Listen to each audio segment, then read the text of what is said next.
Shalom à vous et bienvenue dans cette émission, notre série sur le choix du partenaire de vie. Aujourd'hui, nous allons explorer en détail le processus du choix d'un partenaire de vie, de la prière vague à la déclaration claire. Un choix éclairé et spirituel se fait par étapes. Comment donc discerner la volonté de Dieu et quelles sont les clés pratiques pour faire le bon choix?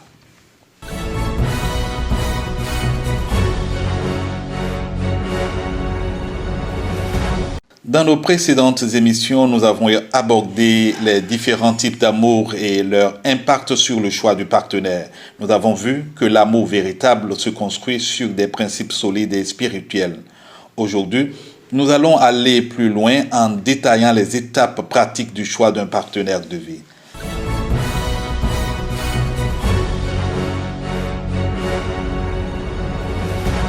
Il ne s'agit pas simplement d'une rencontre fortuite ou d'une décision impulsive, mais d'un processus qui implique de la prière, du discernement et un engagement spirituel.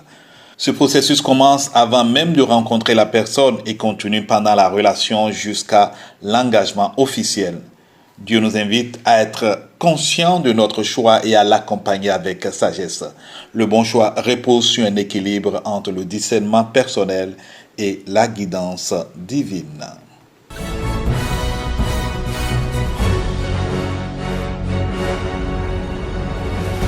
Cette émission est une réalisation du groupe biblique des élèves et étudiants du Bénin. Le GBEB est un mouvement interdénominationnel qui accompagne les élèves, les étudiants et les post-universitaires dans des questions de vie et d'identité. À ce microphone, votre serviteur Hak Shabi Assa, j'exerce le ministère pastoral au sein de ces couches très importantes de notre société en tant que secrétaire général national.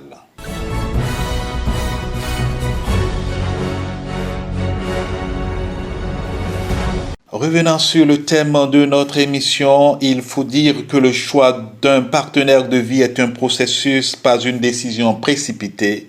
Il est important de comprendre que ce processus repose sur 5 grandes étapes. Des étapes qui, lorsqu'elles sont suivies avec discernement et sagesse, peuvent mener à une union solide fondée sur des valeurs communes et la direction de Dieu. Sans plus tarder, abordons la première étape. La phase de la prière vague. C'est la phase de préparation spirituelle et d'ouverture à Dieu. Cette première étape consiste à exprimer à Dieu votre désir de mariage et à commencer à préparer votre cœur. Il n'y a pas encore de cible précise, mais il s'agit d'une disposition spirituelle, d'une ouverture à la direction divine. Il faut commencer par aligner votre volonté avec celle de Dieu en lui demandant de vous guider dans ce processus. Nous pouvons l'illustrer avec l'image d'un architecte qui commence à dessiner les plans d'une maison. Avant de commencer, il doit définir les besoins de la maison, les matériaux à utiliser et la direction générale de la construction. De même, vous devez prier pour préparer votre cœur à recevoir la direction divine. Quelques actions concrètes dans cette phase. Exprimez à Dieu votre désir sincère de vous marier. Priez pour que Dieu guérisse toutes sortes de blessures, de blocages émotionnels liés à votre passé amoureux. Évaluez votre propre maturité dans le caractère, l'indépendance émotionnelle, la foi, etc. Commencez à travailler sur votre propre relation avec Dieu afin que votre cœur soit prêt à accueillir une relation saine. Ouvrez-vous à l'accompagnement d'un mentor spirituel ou d'un conseiller. Participez à des enseignements ou retraites sur le célibat et la préparation au mariage. Amis auditeurs et auditrices, si vous êtes célibataire, commencez par cette étape. Prenez le temps chaque jour pour prier afin de préparer votre cœur. Laissez Dieu vous guider dans la guérison de toute blessure passée et soyez prêts à recevoir ce qu'il a préparé pour vous. La deuxième phase est la phase de la prière précise. C'est une phase qui exige discernement, observation et écoute. À ce stade, vous avez déjà ouvert votre cœur à Dieu et commencé à prier pour votre futur partenaire. Maintenant, vous commencez à discerner. Il ne s'agit pas encore de déclarer vos intentions à quelqu'un, mais de prier spécifiquement pour quelques personnes qui suscitent votre intérêt. Vous observez leur action, leur caractère et leur engagement spirituel sans précipitation. On peut donc revenir sur l'illustration de Ruth et Boaz. Ruth a observé Boaz dans son environnement de travail et vice-versa, a prié et a attendu que Dieu lui montre la voie. Elle n'a pas agi précipitamment, mais elle a pris le temps de discernement en observant les caractéristiques qui étaient importantes dans son futur époux. Quelques actions importantes à cette deuxième phase. Premièrement, dressez une liste de 3 à 5 personnes qui attirent votre attention, qui ont la crainte de Dieu, bien sûr, qui sont enfants de Dieu, sans vous précipiter. Prenez le temps, dans la prière, régulièrement pour ces personnes et demandez à Dieu de vous guider. Observez leur comportement dans des situations de vie quotidienne, à l'église, au travail, dans leurs relations sociales, en famille et tout. Prenez du recul émotionnel et ne laissez pas les sentiments précipiter votre jugement. Demandez à Dieu de fermer les portes pour ceux qui ne sont pas le bon choix pour vous et consultez les personnes de confiance sur leur caractère par rapport à ces personnes qui sont dans votre viseur. Discernez la personne qui partage les mêmes valeurs et la même vision spirituelle que vous. Et prenez donc le temps de prier pour votre futur partenaire et d'observer les personnes qui vous entourent. Ne vous laissez pas emporter par un coup de cœur immédiat. Soyez attentifs aux détails et aux signes que Dieu pourrait envoyer. À présent, abordons la phase 3, la phase de déclaration claire. Elle exige clarté, courage et respect. Une fois que vous avez pris le temps d'observer et de prier et que vous ressentez la paix intérieure et la confirmation de Dieu, il est temps de faire le pas et de manifester clairement vos intentions. Cela ne doit pas être fait dans la précipitation, mais dans le respect et la dignité de l'autre. Je veux illustrer cette étape par l'histoire d'Adam et Ève. Dieu a créé Ève pour Adam, et Adam a reconnu en elle sa compagne idéale.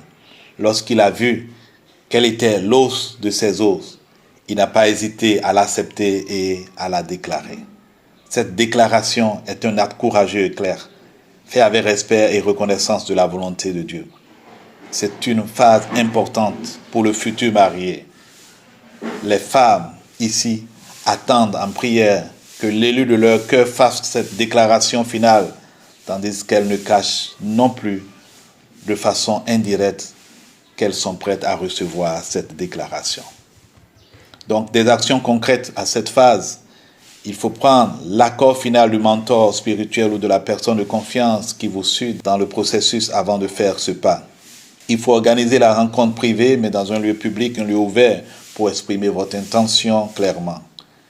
Il faut être honnête et respectueux dans votre déclaration sans manipuler ni mentir. Il faut rester ouvert à un non, sans pression, dans le respect des sentiments de l'autre. Il faut éviter des déclarations ambiguës comme je t'apprécie beaucoup, mais plutôt être clair dans vos intentions. Proposer à l'autre une période de réflexion et de prière. Amis auditeurs et auditrices, ne vous précipitez pas dans cette étape. Soyez prêts à recevoir un non avec dignité et respect. La transparence et l'honnêteté sont des clés pour éviter les malentendus et pour garantir que vos intentions sont claires. Abordons la 4e phase, la phase des fiançailles, une phase d'engagement et de préparation au mariage. Les fiançailles ne sont pas un mini-mariage.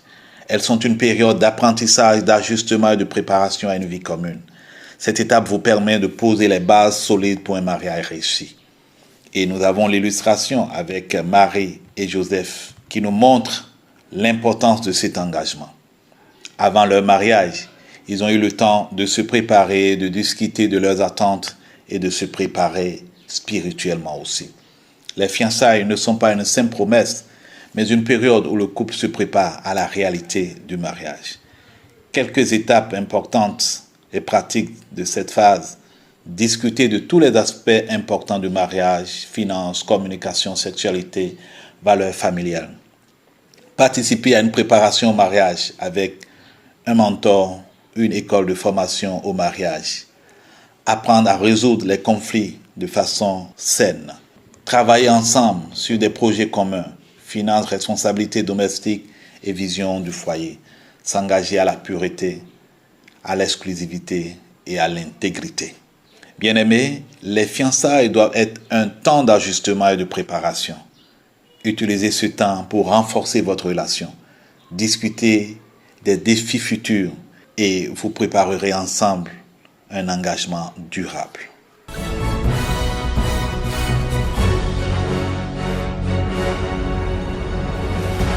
Nous arrivons au thème de cette émission. Il faut rappeler que le processus du choix d'un partenaire de vie est un chemin spirituel et réfléchi. Il commence bien avant de rencontrer la personne et continue tout au long de la relation. Chaque étape, de la prière vague à la déclaration claire aux fiançailles, est une occasion de s'engager davantage et de se préparer à bâtir une relation durable et spirituellement fondée. À toi qui es célibataire, je t'encourage à prendre ce processus au sérieux. Prie chaque jour, sois attentif aux signes de Dieu et prépare-toi à être le partenaire que tu désires trouver. À toi qui es dans une relation, assure-toi que ton engagement est mûr et réfléchi. Ne précipite rien, mais prends le temps d'observer, de discerner et de t'engager dans la vérité et dans la clarté. Voici une prière que tu peux faire. Seigneur, je veux faire un choix éclairé et spirituel dans ma relation. Guide mon cœur et mes relations. Guide mon cœur et mes décisions. Aide-moi à choisir un partenaire selon ta volonté et à bâtir une relation solide fondée sur les valeurs profondes et chrétiennes. Amen. Nous arrivons au thème de cette émission. Merci de votre écoute. Dans la prochaine émission, nous aborderons les pratiques destructrices que nous devons éviter dans les relations modernes et comment faire des choix plus sages. Si vous avez des questions, n'hésitez pas à retrouver cette émission sur la page YouTube du groupe biblique des élèves et étudiants du Bénin. J'appelle GBEB, G-B-E-E-B, le nom de cette page, et posez vos questions dans les commentaires. Nous vous répondrons lors de la prochaine émission. N'hésitez pas également à vous abonner à la page YouTube et à activer toutes les notifications pour ne rien rater de cette série. À bientôt. Shalom.